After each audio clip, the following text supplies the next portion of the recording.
میں آپ کو بیت المقدس کی عظمت اور شان بیان کرتا چلوں۔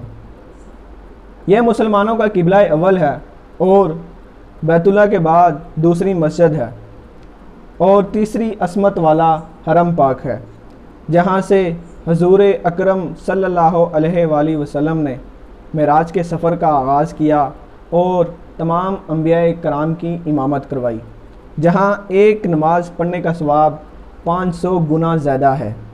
یہ وہ مقدس مقام ہے جہاں پہ بہت سے جلیل القدر انبیاء کرام لیٹے ہوئے ہیں، لیکن افق کا چہرہ لہو سے تر ہے، زمین جنازہ بنی ہوئی ہے۔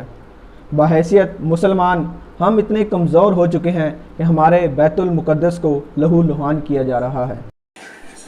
یہ فریاد ہے گنبد خضرا والوں سے، کعبے والوں کو ستاتے ہیں کنیزہ والے۔ اللہ ہمارے بیت المقدس کی حفاظت فرمائے، آمین۔